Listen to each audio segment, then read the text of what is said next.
I'm Algebra Annie, and I'm here to help you be successful in your algebra class. Some days you just have to create your own sunshine. Sam Sundquist.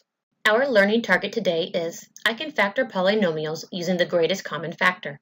And now we are factoring by grouping. So they're asking us to factor this equation.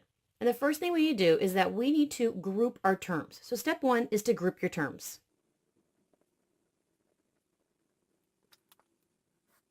So we're going to go ahead and group our terms. And what that means is that I have 4 parts.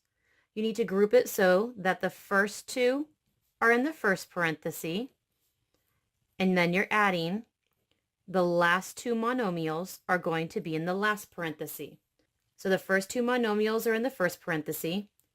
This will always be a plus sign. And then the last 2 monomials go into the last parenthesis. And it is the rule that this is always going to be a plus sign at the very beginning. Now we need to move on to step 2. Step 2 is to find the GCF for each group.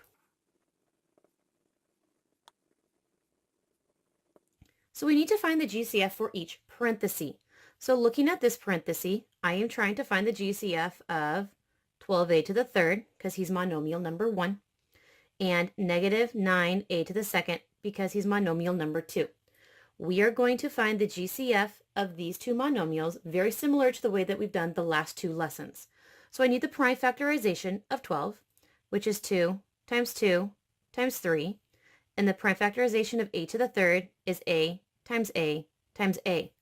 If you're struggling with finding prime factorizations, you need to do the factor trees. Now, what is the prime factorization of negative 9a to the second? Well, if there's a negative sign, I know I have a negative 1 because the negative is only ever allowed to be attached to the 1. Now to prime factorize 9, I have 3 times 3, and prime factorizing a squared is a times a. So I am looking for the GCF of the first group. So I'm going to have my GCF pen. So here's my GCF pen. I see that they each have a 3 in common, so I'm going to put a 3 down here in my GCF. I don't see any other numbers in common, so now we're going to come to our variables. I see an A in each list, so that A is no longer in the list. He is now down here in the GCF. I see another A in each list, so that A is no longer up there in the list. He is now down here in the GCF. There is no other number or no other letter variable that the lists have in common.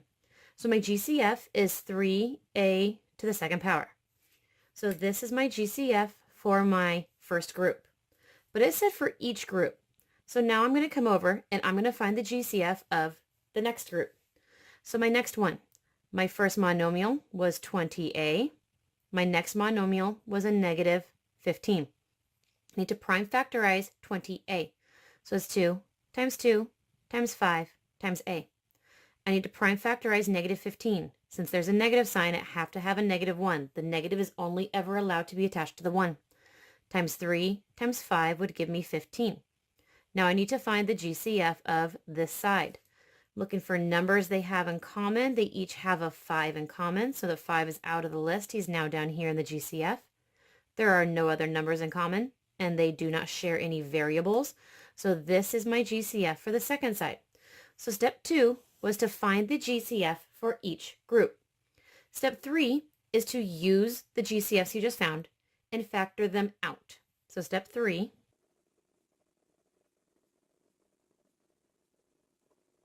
so we're going to factor out the GCF from each group. So if this was my GCF, I have 3a to the second. He was my GCF.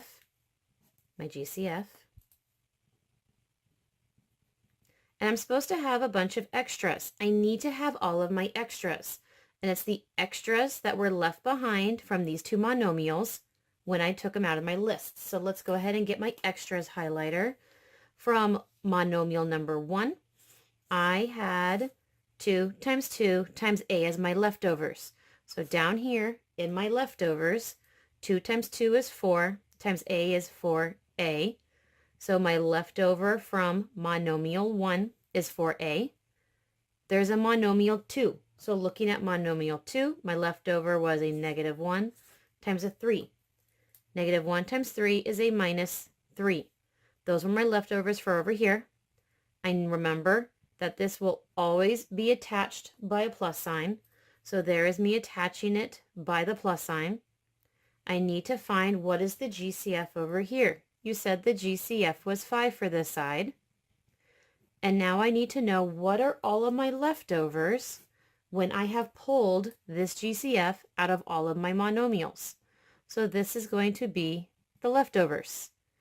Monomial number 1, looking at the list of the leftovers, I had 2 times A. So monomial number 1 had a leftovers of 4A. Now I need to look at monomial number 2. It was negative 1 times 3. Negative 1 times 3 is a negative 3, so that's written as a minus 3. So I treat each individual parenthesis as though it were its own problem like we did yesterday. So here's his own problem being added to, well, here's another problem. So looking at this, do you see anything that happens to be the same? So yesterday, we noticed these parentheses looked exactly the same. And if the parentheses are the same, you can actually factor the parentheses out again. So step 4, do you see the common parenthesis? And I do. This was the common parenthesis that was in each part. And then I need a parenthesis of what was left behind if you took these common parentheses out. I see a 3a to the second power, and I see that's a positive 5. So here's my positive 5. So this is just like we did yesterday. I saw 2 parentheses. They were the same exact thing. Since I pulled it out twice, I needed 2 things that were left over to come over here. And this is my final answer, and you're done.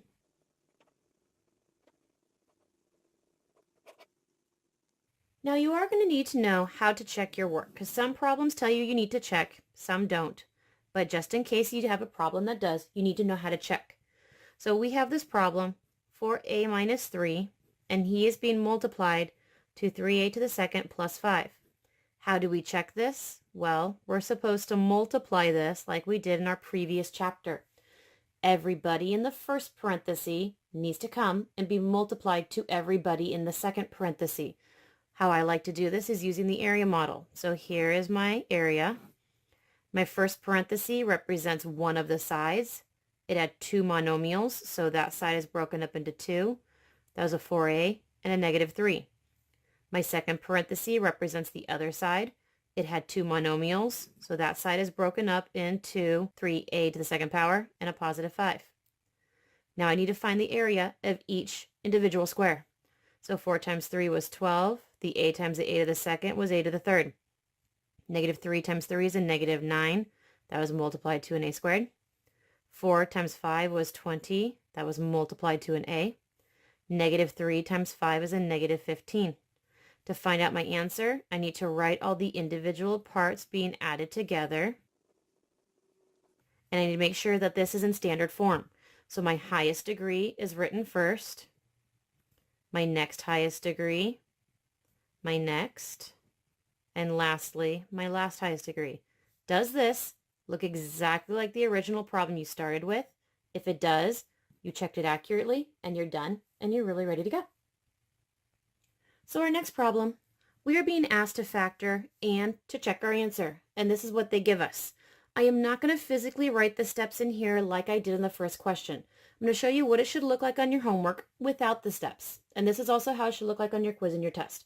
So if you have questions about what the steps are, refer to the first problem we did. So the very first problem says that our first step is supposed to be grouping our terms. So I'm going to go ahead and group our terms, which meant that my first 2 monomials need to be written into the first parenthesis. Now I need to add, and the last 2 monomials get written into my last parenthesis. This needs to be a plus sign right here. So if it helps you, make sure you highlight it so you remember that that is supposed to be a plus sign. It has nothing to do with this. This positive x went right here, positive x. Now step 2 says that we need to find the GCF of each of these groups. Now what I'm going to do is I'm going to put that GCF work in a thought bubble over here on the side, very similarly to how we did in our other homework problems. So the GCF for this side over here, I have a monomial of 9x to the third power and a monomial of 18x to the second power. Prime factorization. Prime factorization of 9 is 3 times 3, and then x to the third was x times x times x. Prime factorization of 18 is 2 times 3 times 3, and the x squared is x times x. I need to find my GCF, so I'm going to get my GCF highlighter. Let's see, I see a 3 in common in each line, so a 3 is down here. I see another 3 in common with each list, so that 3 is down here instead. I see an x in common with each list, so that x is going to be down here instead. And I see another x in common with each list, so that x is down here instead. 3 times x is a 9x squared. So I just found the GCF of the first parenthesis to be 9x squared. So his GCF is 9x squared. And now I need to know what are the leftovers from this parenthesis right here. So looking at it, my first list had a leftover of x. So here's my first list's leftover, x. Now the second list represents the second monomial, which is also going to represent our second monomial. His leftover was a 2, and that's a positive 2, so here I'm adding 2. This is just a plus sign, so I'm going to go ahead and put down this plus sign right here. Now I need to find the GCF of the other side. So the GCF of the others, and it's again in a thought bubble, monomial of x and a monomial of 2. I need to prime factorize it. So the prime factorization of x is just x. The prime factorization of 2 is just 2. So I'm looking for my GCF. Do they have anything in common? No. So my GCF is just a 1. So I'm going to put right here my GCF of 1. Now I need to figure out what are all of my leftovers. So looking at it, I had a leftover of an x in my first. So here's a leftover of an x in my first. My second monomial was a leftover of a 2, and that's positive 2. So here's a positive 2. So now we need to move on to step 4. Step 4 asks, do you see anything that these happen to have in common? I do. I see that these are in common. If that's what is in common, I'm going to come down here and I'm going to pull that out. These are my leftovers. So my leftovers are a 9x squared and a positive 1. This is my final answer, and I'm done. Except for directions asked to check. So now we have to make sure we know how to check. So if this is my original question, I check by multiplying this like we did in our previous chapter.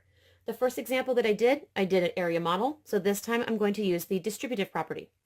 So everybody in the first needs to be multiplied to everybody in the second. So I have this x being multiplied to 9x squared. So x times 9x squared is 9x to the third power. X is now multiplied to the 1. X times 1 is a positive x. This x has been multiplied to everybody in this parenthesis, so x is done. Now it's the 2's turn. 2 times 9x squared is a positive 18x squared. 2 times 1 is a positive 2. Now this needs to be written in standard form. Highest degree is written first, and then the next lowest degree, which was 18x squared, and then the next lowest degree, which was the x, and then your last degree, which is a 2. Does this look exactly like the original problem you started with? It does, which means your final answer is correct, and you're done. So our last example for today, same exact thing. We need to be able to factor this polynomial. And we're going to factor it using the same exact steps that we did on the first problem. So step 1 says to group our terms. So we're going to go ahead and group it where the first 2 monomials get in the first parenthesis, and then we're supposed to add. The last 2 monomials are written in the last parenthesis. So we've done step 1, which is grouping our terms. Step 2 says to find the GCF of each group. So over here, I know I need to find a GCF. And over here, I also need to find a GCF. And that's the kind of in the thought bubble, you're trying to think through it. So this had a monomial of 5b to the 4th, and that was a monomial of negative 15b to the 3rd. Prime factorizing 5 is just 5. Prime factorizing b to the 4th is b times b times b times b. Now negative 15 is a negative 1 times 3 times 5. B to the 3rd is b times b times b. So if I'm looking for my GCF, I'm going to use my GCF highlighter. I'm looking for what do they have in common. I see a 5 in common in each list, so the 5 comes out of my list. It's now down here in my GCF. I see that they have a b in common, so that b comes down here, is in my GCF. I see another b in common, so that b is also being removed. He's also down here in my GCF. I actually see one last b in common, so that b is actually down here as well. They have no other numbers and no other variables in common. So my GCF is a 5b to the third power. So that is my GCF. If he's my GCF, then I need to come over here and actually pull him out of his first parenthesis. So 5b to the third is the GCF. And now I need to find what are all of my extras left behind from my lists here. So looking through list 1, I had a leftover of a b. So list 1's leftover was b. Monomial 1 reflects monomial 1. I have list 2, which is going to reflect monomial 2. So looking for my leftovers, I had a -1 and a 3. -1 times 3 is a -3. So this is a -3. This remains a plus sign because we are still just trying to operate by individual groups. So now I need to do my next group. Monomial was a 3. Monomial was a -b. So now I need to do prime factorization. Prime factorizing 3 is just a 3. Prime factorizing -b. I told you negatives only ever attach to a 1. So this is a -1 times b. So I need to look for my GCFs. Do they have anything in common? They do not. So my GCF is just a 1. If my GCF is a 1, that means over here I need to pull out a GCF of a 1. So there is my GCF of a 1. And now I need to find what are all of my leftovers. So what are the leftovers left behind when I pulled out my GCF of a 1? Well, list 1 had a leftover of a 3, so my monomial is a 3. List 2 had a leftover of a -1 and a b. -1 times b is a -b. Now the next step, step 4, asked you, do you see anything that they have in common? Well, these actually look really close to each other. He's a positive b. He's a negative b. He's a -3. He's a positive 3. These are very, very close. They're just opposites of one another. If you notice that they are very close but opposites of one another, then you need to go ahead and you need to take the opposites of everything in here. So we're going to flip the signs. So this over here was an opposite. Since he's an opposite, that means that you need to flip the signs. So this is going to be the exact same. We're not worrying about him at all. Everything on this side needs to be flipped. So if this was a positive 1, he is now going to be a -1. He's a positive 3. He is now a -3. He was a -b. He is now a positive b. You need to flip everything. Well, do these now look the same? Yes, but no at the same time. So does this b minus 3, does that look exactly like -3 plus b? It doesn't look exactly like, but if I had b and took away 3, is that the same exact thing as having a -3 and adding b? It is. So these are the commutative and associative properties that you learned about way in the first chapter. So these are the same exact thing. So let's go ahead and rearrange this so we could actually see that it's the same. So this is still the same. That's still a -1. I want the -3 to be written after the b. So that -3 is going to be written after the b. Now they look exactly the same. I see that these are the same, so I can go ahead and pull those out. And when I do, I'm left with these as leftovers. So I have a 5b to the third, and I have a -1. And that is my answer, and I'm done. My directions did not ask me to check it this time, so I'm really done. What did we learn today? I can factor polynomials using the greatest common factor, and I look forward to seeing you tomorrow in class.